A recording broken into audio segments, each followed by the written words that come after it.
So the next comic we are going to be reviewing came out this week, and it's from Jeff Lemire and Foreman. Is that how I say it? Jeff Lemire has recently released Sweet Tooth through Vertigo. I think that's where he's kind of made a big name for himself recently. Yeah, well, he was known as kind of like an indie comics guy. Did he do the Essex comic? Yeah. Okay. And then he did Sweet Tooth through Vertigo. Yeah. So yeah, he's kind of come over into DC that way, but he's kind of a more indie comics guy. Mm-hmm. And I feel like a lot of people have really liked his run in Sweet Tooth. So, yeah, I actually really enjoyed Animal Man from him. Get that in there. It's kind of an interesting character that he kind of connects with animals. He can kind of communicate with them a little bit, and he can draw on their life force. I forget what it's called when he has like the animal talk kind of, when he kind of probes like the I don't know, energy of animals or something. It's a little vague to me, but like how his powers work. But essentially, he can take on abilities of different animals. Exactly. That's Animal Man's power. And I feel like it kind of is like if there's an animal around, he can kind of like take the abilities of any animals, it seemed like. Because there was one point where he just like reached out to me, he felt like a rhino, and suddenly he's like, okay, now I'm gonna have the strength of an elephant and blah blah blah. It's like I feel like he can, as long as he taps into one animal, he kind of like has access to all animals, kind of. Maybe. That's what it kind of seemed like to I'm me. not sure. But I'm a little vague on his powers, and I think that was a little bit of an issue just because I really kind of didn't know like the extent of his abilities in this. Okay. But that minor gripe aside, I really did enjoy this issue. I really do like Foreman's art in this. It's a pretty basic story. Animal Man he's been a superhero for a while, and he's now getting into movies, and he's kind of like a poster child for animal rights, and he's like vegan. He's very an activist. Yeah, he's an activist. He's very much like a hipster character. But now he's kind of like getting antsy to get back into the superhero fold a little bit, make a difference, and his wife is kind of like encouraging this. Like she doesn't like try to like hold him back at all. So he, in this issue, it's pretty much like a glimpse at his family life, and then him kind of like going out and having this little scene in the hospital where he confronts a man with a gun that's holding the children's ward captive. Yeah, we get to see a little bit of his abilities, but like I said, it's a little vague for me exactly how it works. And then it kind of ends with this kind of like weird dream sequence. Where his family's like incorporated in the dream. There's like things kind of after them.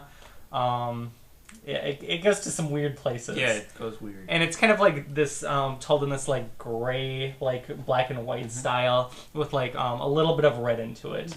And I thought it was really creepy, and I really liked that part. Even though with dreams, I'm not a big fan of dreams and stories, just because I feel like it's almost like a cheat. You can do whatever you want with it a little bit. You know what I mean? But I thought it really worked in this. And I do think that whatever is kind of after them in the dream is going to kind of like come out with something later on in the story. Oh yeah. I think it'll be something big. So we'll kind of see where that goes. But I did like that scene in this.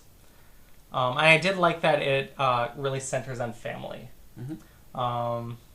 I don't know, like he has 2 children in this comic with his wife. And they're featured pretty prominently, and there's like a cool like little scene at the end with the daughter too that was creepy, but I enjoyed. So yeah, I really liked it. I liked the art a lot. The story I think it was a good introduction to this character in this new universe.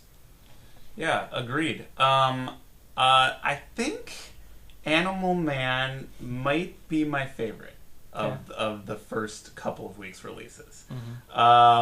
It's Animal Man is probably best known to people for having been written by Grant Morrison in the late 80s, early 90s, when all these British authors were coming over and taking over these kind of obscure American characters.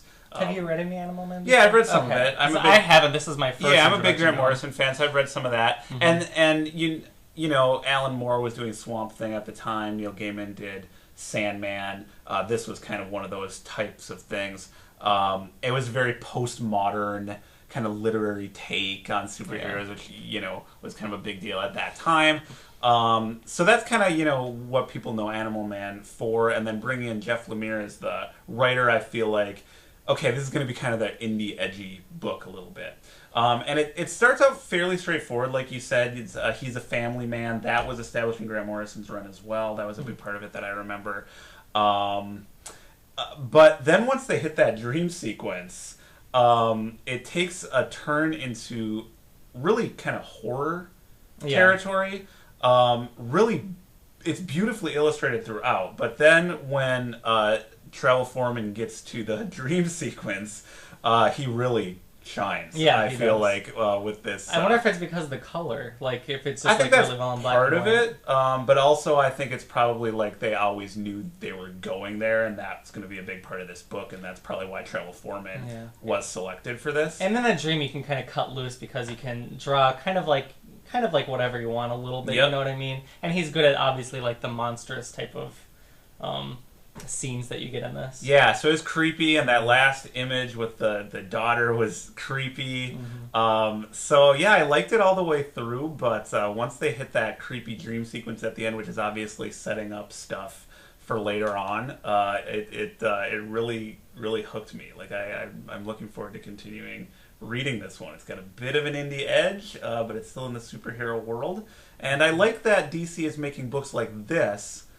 Obviously, a part of the New 52 as well. It's not all Superman, Batman, Wonder Woman. There's odd little books here and there. They got like a Frankenstein book coming up, and